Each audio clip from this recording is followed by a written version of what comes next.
Problem से solution तक, astro तक, नो योर फेट। नमस्कार, मैं आचार्य विनोद भारद्वाज एस्ट्रो तक में आप सभी लोगों का स्वागत करता हूं। मित्रों, आज हम एक बेहद खास कार्यक्रम लेके आए हैं उपछाया ग्रहण का। और यह जो उपछाया ग्रहण है, जैसे कि हमने आपको जानकारी पहले के और कार्यक्रमों में दे चुके हैं कि उपछाया ग्रहण चंद्र ग्रहण के समान नहीं माना जाता है, लेकिन कुछ आंशिक प्रभाव में होने के कारण क्या क्या कार्य करने चाहिए, क्या क्या नहीं करने चाहिए, कौन कौन से उपाय उपछाया ग्रहण में किए जाने से आपकी लाइफ स्टाइल बदल जाती है, आपके जीवन में खुशियां आने लगती हैं, आपके जीवन में चमत्कारी प्रभाव दिखने लगता है। आज के इस कार्यक्रम में हम इसी विषय की बात करेंगे। वैशाख मास शुक्ल पक्ष पूर्णिमा को यह चंद्र ग्रहण अर्थात उपछाया ग्रहण लग रहा है।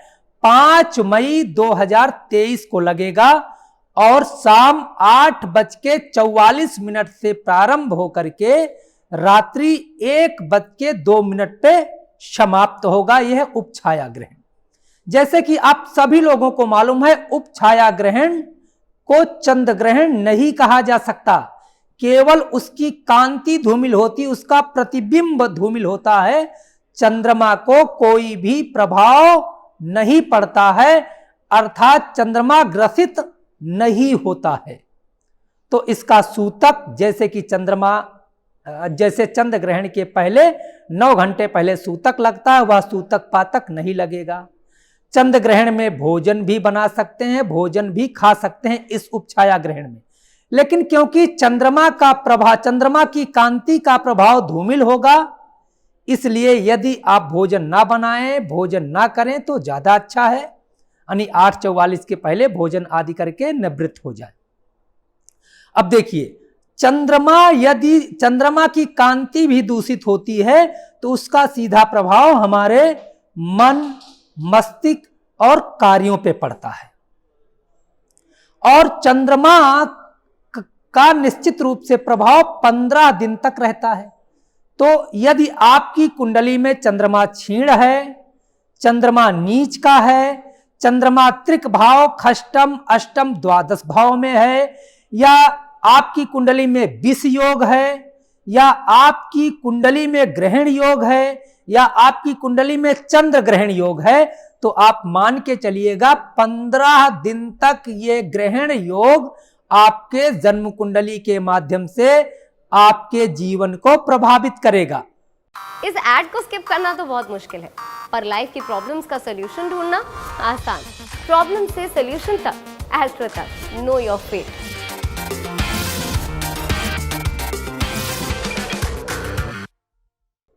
यदि चंद्रमा अच्छा भी है तब भी मलिनता उसकी कलाओं में, चंद्रमा की कलाओं में होने के कारण आपका मन मस्तिष्क अव्यवस्थित हो सकता है।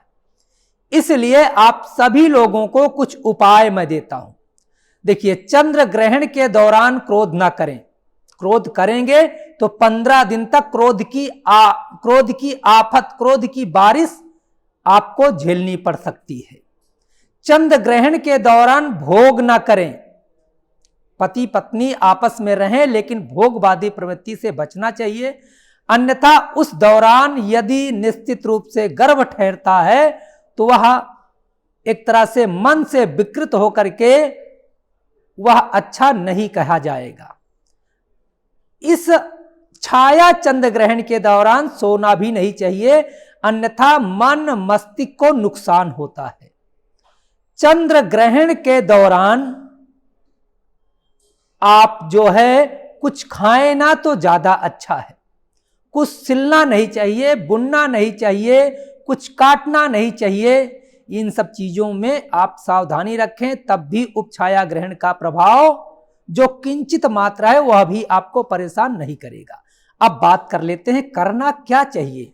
देखिए, चंद्रमा यदि अच्छा होता है तो मन को प्रसन्न कर देता है, मन को एकाग्रचित कर देता है, आप वह कार्य जो सोच रहे हैं, जो करने का प्रयास कर रहे हैं, आपका ध्यान, आपका मस्तिष्क उन कार्यों पे पूरी तरह से लग जाएगा। जो कार्य आपके मन के द्वारा, आपके कार्यों के द्वारा पूरा नहीं हो रहा है, वह कार्य भी पूर्ण हो जाएगा। तो चंद्र ग्रहण के दौरान, क्योंकि चंद्रमा को निश्चित रूप से भगवान शिव अपने मस्तक पे धारण करते हैं, तो मस्तक का स्वामी, मन का स्वामी चंद्रमा है, इसलिए आप ओम नमः शिवाय का पाठ जब तक चंद्र ग्रहण है जरूर करें। और चंद्र ग्रहण के दौरान यदि आप गुरु से मंत्रित हैं, गुरु का मंत्र लिए हैं, तो उस मंत्र का पाठ आपको जरूर करते रहना चाहिए। साथ ही साथ चंद्र ग्रहण के दौरान प्रसन्नता अपने घर में रखनी है। आप लोग खुशी और खुशनुमा माहौल बना के रखें। चंद्र ग्रहण के दौरान हो सके तो अच्छे अच्छे भजन या गीत का श्रवण करने से भी मन खुश होता है। मन खुश होता है तो निश्चित रूप से चंद्रमा का प्रभाव मन मस्तिष्क पे अच्छा होता है और आपकी जन्म कुंडली पे अच्छा होता है।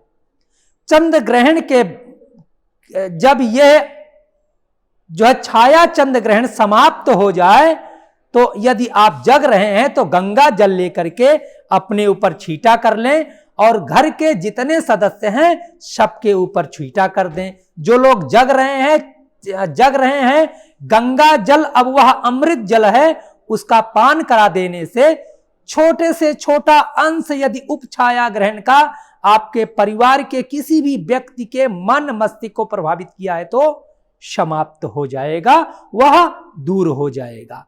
आशा है यह कार्यक्रम आपको बेहद पसंद आया होगा। पसंद आया है तो कमेंट बॉक्स में आइए, ओम नमः शिवाय लिख करके हमें सूचित करिए।